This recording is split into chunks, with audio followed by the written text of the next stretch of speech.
Hi everybody, it's Rikki-Lee again. I have been asked to provide you with a tutorial on how I edit my backlit shots. I showed you yesterday how I create them with the sheer cover over the window. Sometimes I use a reflector, sometimes I don't. In this case I didn't. The room was very airy and light, so I didn't feel I needed to use one. I did underexpose slightly. Naughty me, I'm slapping my own wrist. Terrible. But this is the other photo that I'm going to be using. This one is a little bit better in camera, not great, but you can see how it's turned out. Now, with this, you can see where I've hung the curtain over the back of the door, or in front of the door, sorry. You can see the handle, the doors, the door frame, everything. So if I bring up, first of all, my clients, I want to bring them up. I want to bring their exposure up a little bit. Shadows will do. If I go back to that original photo that I was just showing you, same thing. Look at that. In fact, I might even use one of these. No, sorry, I'll go back to the original plan. Okay, so I have my clients here. I have my subjects. They're looking at their baby. It's a beautiful photo. I do have the door frame behind me. I have a light switch over the left with the wall. That's not a huge problem. Okay. So even if I can even show you just what was behind them. There was actually a tree and everything outside, which you can see over here. Bring that back by double clicking. Brings you back to the regular, to the midpoint. I've brought my shadows up. I'm going to work on my white balance. White balance, there's 3 ways of doing it. You can use your white balance selector tool, which is the way I normally do it. And you select whatever's white or grey. A neutral colour in your photo. There we go. Once it looks really warm, you're on the right track. Choose the warmest point in my rule book. And the other way, if I just reset that, is to actually eyeball it. In other words, look at the whites and don't look at their skin. We do not look at skin color when we are picking white balance. We go to the whites or the grays and make sure that we've got a natural color. Once your white looks white, which is what white balance is about. You want your whites to look white. We are nearly there. I think there's a slight green tone, so I'm just bringing that out, and look at that. I don't know what the white balance selector said with the figures. I wasn't paying any attention, but to me that looks about there. And the other way I was suggesting is using this. You can go to auto. You can go as shot, but usually auto will bring it close. I think it leaves it a little cool sometimes myself, so I just up the white. But the best way to do it is with the color picker on a neutral color. That's me. I like that. Okay, so I'm actually happy with that. I don't need to do anything else. I've exposed it pretty well. I will change the sharpening. Oh no, yep, bring up the luminance. Okay, so this is going to get rid of the grain. I never know what you guys can see and what you can't when it comes to this detail. I'm just looking in the shadows here at the grain. Whoa, where am I going with that? Okay, I'm down a bit more. A little bit of grain is okay, everybody. Don't be afraid of the grain. Okay, so we've done that. Now I'm happy. That's all I've tweaked. So all I tweaked was the white balance, the shadows. Didn't even touch the highlights. There are highlights on them, but they're not completely blown. Yes, his shirt is a little bit bright, but it's backlit. I'm okay with it. That's my style. I do overexpose a little, and I don't tend to care too much about a little bit of overexposure. And look at that. By looking at the show highlight clipping, you can see that my background is overexposed. Perfect. That's what I was going for. That's the effect. It's called backlighting.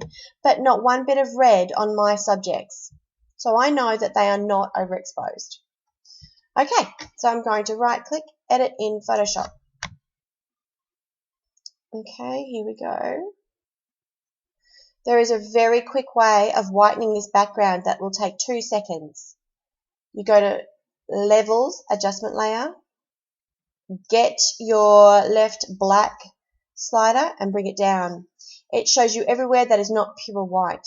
So now I click my background, I choose a new layer, and I get a white brush, and I brush over all those areas that weren't white. Really easy, really super easy. If I hide that, I can probably choose that, yeah, okay, they're not white, are they? Okay, my children are due home any second, so you might hear a little bit of noise as they enter the room. See these little dark spots, these shadowy bits that are really close to them? I'm going to do something else for those. I'm choosing my background. I'm going to choose another levels. Hang on, let's turn that back on. Just here. All right, so I'm going to go to my background. I'm going to choose levels again. I'm choosing the white dropper tool. It says sample in image to set white point. I'm going to check that, and I'm going to click on the black. Ta-da! Look what it's done all the way around. It's selected her hair, gone around them, okay? So now I don't need this one anymore. This is top levels. That was just to check where I'm going with the white background. So I'm going to remove it. I go back to my levels, and I'm pressing the slash key for my tab. Oh, here come the kids. I'm just recording. Children, be quiet for a sec. Okay, be quiet. So now I'm just going to take that off them. I don't really need it on them. Oh, hang on. Wrong button. I used that to make the background completely white. Didn't really want it to affect them because I was kind of happy with the way they looked. It was to make the background white. And now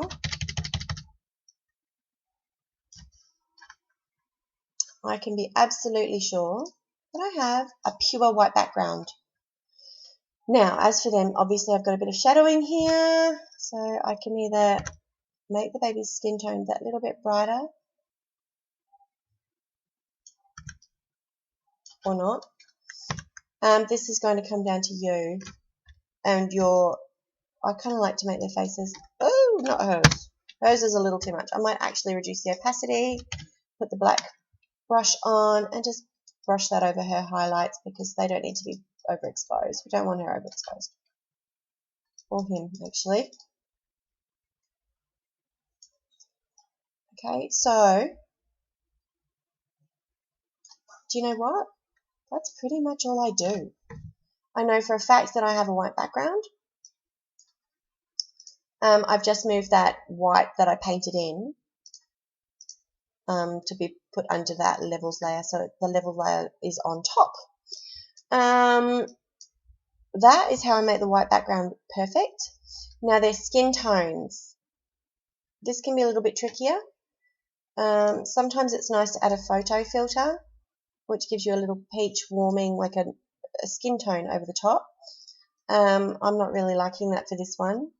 I like their skin tones the way they are. They look really natural to me. He's still got his little bit of red. I could remove that a little bit more. I'm going with selective colour, just bringing the blacks up a bit to remove his red. I'm going to Control I, clicking on that mask, Control I to invert the mask, and now I'm going to make sure that this is white.